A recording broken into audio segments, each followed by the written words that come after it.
Hello আসসালামু আলাইকুম friends, কেমন আছেন সবাই? আশা করছি সকলে অনেক অনেক ভালো রয়েছেন। তো ফ্রেন্ডস, আজকে আমি আপনাদের মাঝে আবারও একটি নতুন ভিডিও নিয়ে হাজির হয়ে গেলাম। তো ফ্রেন্ডস, আজকে আমি আপনাদেরকে দেখাতে চলেছি আপনারা কিভাবে আপনাদের পিক্সেলল্যাব অ্যাপ্লিকেশনটি ব্যবহার করে আমার মতো এই ধরনের নেম ডিজাইন তৈরি করতে পারবেন খুব সহজেই। তো ফ্রেন্ডস, কিভাবে করবেন জানতে হলে সম্পূর্ণ ভিডিওটি না টেনে দেখতে থাকুন। আর আপনি যদি আমার এই চ্যানেলটিতে নতুন দর্শক হয়ে থাকেন তাহলে প্লিজ চ্যানেলটিকে সাবস্ক্রাইব করে পাশে থাকা বেল আইকনটি বাজিয়ে দিবেন, যাতে পরবর্তী কোনো নতুন নতুন ভিডিও মিস না করেন। তো ফ্রেন্ডস, যাদের ফোনে পিক্সেলল্যাব অ্যাপ্লিকেশনটি নেই তারা জাস্ট প্লে স্টোরে গিয়ে পিক্সেলল্যাব লিখে সার্চ দিলেই এই অ্যাপ্লিকেশনটি আপনারা পেয়ে যাবেন। সেখান থেকে সরাসরি অ্যাপ্লিকেশনটাকে ইনস্টল করে ওপেন করবেন। তো ফ্রেন্ডস, আমি অ্যাপ্লিকেশনটাকে ওপেন করছি। তো ফ্রেন্ডস, পিক্সেলল্যাব অ্যাপ্লিকেশনটি ওপেন হওয়ার পর আপনাদের সামনে এমন একটি ইন্টারফেস হয়ে যাবে। তারপরে আপনারা এখানে থ্রি ডট একটা ক্লিক করে দিবেন, তারপরে ইউজ ইমেজ ফ্রম গ্যালারি এখানে ক্লিক করে আপনারা একটি ব্যাকগ্রাউন্ড এখানে অ্যাড করে দিবেন। তো ফ্রেন্ডস, আমি এখানে যে ব্যাকগ্রাউন্ডটা অ্যাড করব সেই ব্যাকগ্রাউন্ডটার লিঙ্ক আমি আমার এই ভিডিওর ডিসক্রিপশন বক্সে দিয়ে দেবো, আপনারা ওইখান থেকে ডাউনলোড করে নেবেন। তো ফ্রেন্ডস, আমি আমার ব্যাকগ্রাউন্ডটি এখানে নিয়ে নিচ্ছি। তো ফ্রেন্ডস, দেখতে পাচ্ছেন আমি কিন্তু এখানে একটি ব্যাকগ্রাউন্ড নিয়ে নিয়েছি। তো ফ্রেন্ডস, এখন আমাদেরকে কি করতে হবে, আমাদের এখানে আমাদের নামটা অ্যাড করতে হবে। তো ফ্রেন্ডস, এর জন্য আমরা নিউ টেক্সটের উপর ডাবল ক্লিক করব, তারপর এখান থেকে আমরা একটি নাম লিখে দেব। তো ফ্রেন্ডস, আমি এখান থেকে লিখে দিচ্ছি আকাশ। তো ফ্রেন্ডস, দেখতে পাচ্ছেন আমি এখানে লিখে দিয়েছি আকাশ, তারপর এখানে ওকেতে একটা ক্লিক করে দেব। তো ফ্রেন্ডস, দেখতে পাচ্ছেন এখানে কিন্তু আকাশ লেখাটা চলে আসছে। তো ফ্রেন্ডস, এখান থেকে আমরা একটু বড় করে এখানে বসিয়ে দেব।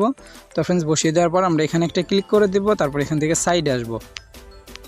তো সাইডে আসার পর এখানে ফন্টে একটা ক্লিক করে দিব, তারপরে মাই ফন্টে একটা ক্লিক করে দিব। তো ফ্রেন্ডস, এখন আমাদের কিন্তু গুগল থেকে একটি ফন্ট ডাউনলোড করতে হবে।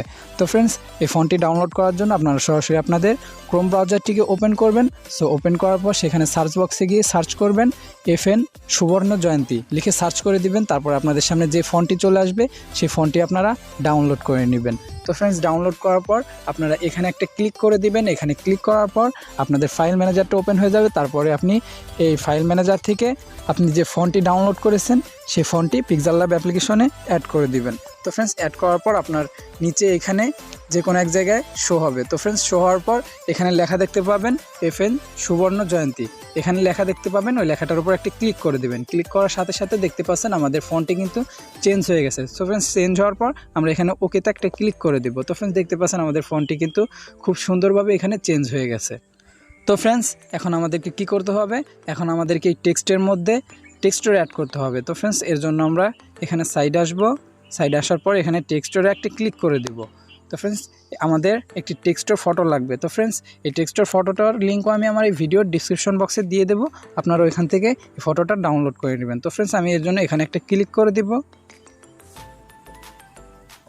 তো ফ্রেন্ডস, ক্লিক করার পর আমি আমার টেক্সচার ফটোটা এখান থেকে নিয়ে নিব। তো ফ্রেন্ডস, দেখতে পাচ্ছেন আমি কিন্তু একটা টেক্সটের ফটো এখান থেকে নিয়ে নিয়েছি। তো ফ্রেন্ডস, নেওয়া হয়ে গেলে এখান থেকে টিক মার্ক করে দেব। তো ফ্রেন্ডস, দেখতে পাচ্ছেন এটা কিন্তু আমাদের ফটোর সঙ্গে অ্যাড হয়ে গেছে। তো ফ্রেন্ডস, আমরা এখন এখান থেকে এটাকে এনেবল করে দেব। তো ফ্রেন্ডস, এনেবল করে দেওয়ার পর এটা আমাদের মন মতো আমরা বাড়িয়ে কমিয়ে এভাবে নিতে পারি। তারপর এখানে টিক মার্ক একটা ক্লিক করে দেব। তো ফ্রেন্ডস, দেখতে পাচ্ছেন আমাদের নেম ডিজাইনটি কিন্তু একেবারে পুরোপুরি কমপ্লিট হয়ে গেছে। তো ফ্রেন্ডস, এখন আমরা এই ফটোটি সেভ করার জন্য আমরা এখানে একটা ক্লিক করে দিব। তারপর এখান থেকে ডিফল্ট দেওয়া থাকবে কোয়ালিটি, এখান থেকে ক্লিক করে আমরা এটাকে আলট্রা সিলেক্ট করে দিব। তারপর এখান থেকে সেভ টু গ্যালারিতে একটা ক্লিক করে দেব। তাহলে কিন্তু আমাদের ফটোটা সেভ হয়ে গ্যালারিতে চলে যাবে। তো ফ্রেন্ডস, এই ছিল মূলত আমাদের আজকের ভিডিওটি কেমন লাগলো অবশ্যই কমেন্ট করে জানাবেন। আর আপনি যদি আমার চ্যানেলটিতে নতুন দর্শক হয়ে থাকেন তাহলে প্লিজ চ্যানেলটিকে সাবস্ক্রাইব করে পাশে থাকা বেল আইকনটি বাজিয়ে দিবেন, যাতে পরবর্তী কোনো নতুন ভিডিও মিস না করেন।